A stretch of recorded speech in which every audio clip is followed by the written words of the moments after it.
Kichwa: Kenani, Mahalaleli na Yeredi. Adamu aliishi miaka 930. Sesi aliishi miaka 912. Enoshi aliishi miaka 905. Kenani aliishi miaka 910. Mahalaleli aliishi miaka 895. Yeredi aliishi miaka 962.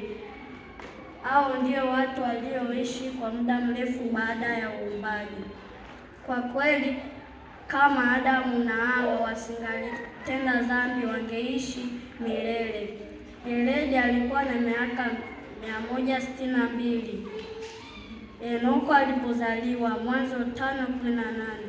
Wakati huo Adamu alikuwa na miaka 622. Hii inamaanisha Enoko angeweza kuishi pamoja na Adamu kwa miaka 308 kabla ya Adamu kufa.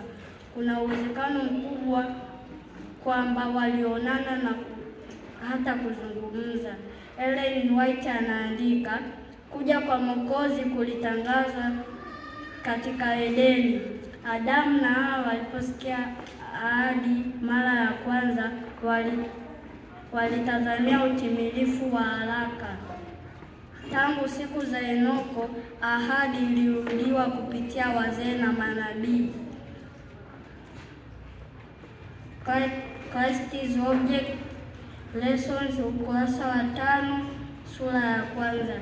Siku moja Yesu atakapokuja tena kutuongoza mbinguni, tunaweza kumwomba Enoko atuambie zaidi kuhusu kutembea kwake na Mungu. Je, haitakuwa ajabu kukaa chini na kusikia ahadi yake moja kwa moja? Mwanzo wa kutembea kwa Enoko na Mungu. Enoko alikuwa na miaka 65 alipomzaa mwanawe Metusela. Mwanzo 5:21. Biblia inatuambia kwamba baada ya kuzaliwa kwa Metusela, Enoko alitembea na Mungu kwa miaka 300. Mwanzo 5:22. Kutembea na Mungu kunamaanisha nini? Ellen White anaeleza, ndugu, ombeni nyumbani, katika familia yenu, usiku na asubuhi, na mnaposhughulika na kazi zenu kila siku. Inueni roho kwa Mungu katika sala. Ndivyo Enoko alivyotembea na Mungu. The Adventist Home, ukurasa wa 213, sura ya 1. Kutembea na Mungu kunamaanisha ushirika wa kila siku naye, mchana na usiku. Inamaanisha kuendelea kuungana na Mungu unapocheza, kusoma, kwenda shuleni, kutembelea dukani au kwenda popote uko naye kila wakati. Kutembea kusioishia kwa Enoko.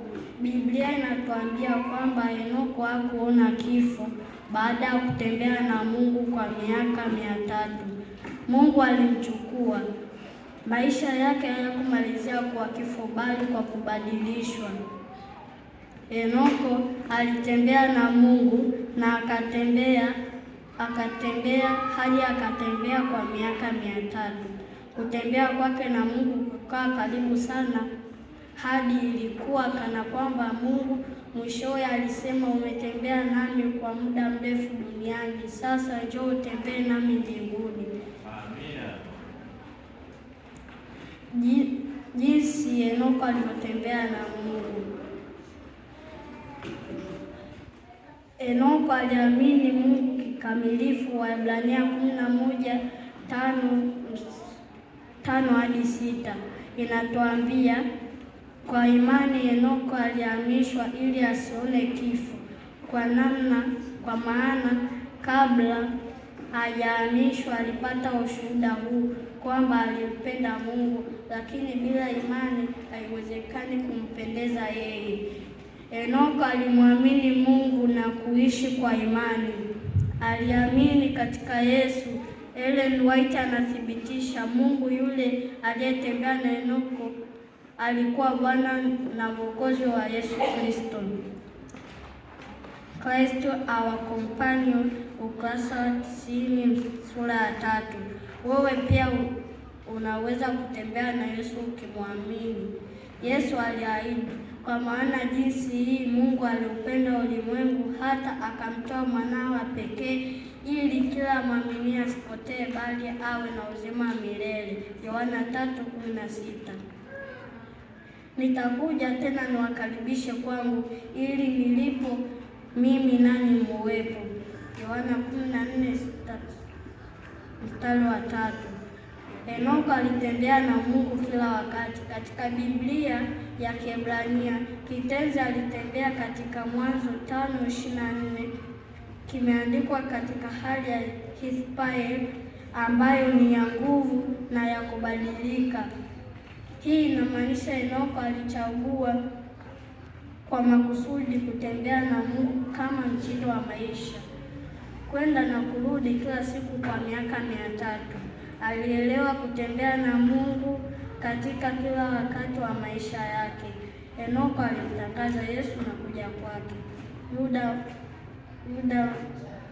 1:14 inasema, Henoko mtu wa 7 baada ya Adamu alitabiri, tazama Bwana alikuja na watakatifu wake maelfu.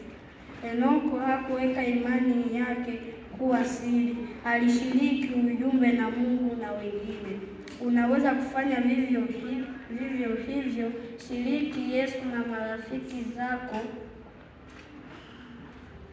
familia yako na kila mtu karibu nawe. Wito. Wavumbuzi wapendwa, tembeeni na Yesu kama Henoko alivyofanya. Mwamini, zungumza naye katika sala, sikiliza sauti yake, soma Biblia yako kila siku na utakuwa kukua na kukua. Shiriki habari za Yesu na wazazi wako, marafiki zako na wenzako, waambie kwamba Yesu anawapenda na anakuja tena kuturudisha nyumbani kama alivyomchukua Henoko, kisha tutatembea na Yesu milele. Amina. Nimkaribishe mhubiri wa mwisho. Amina.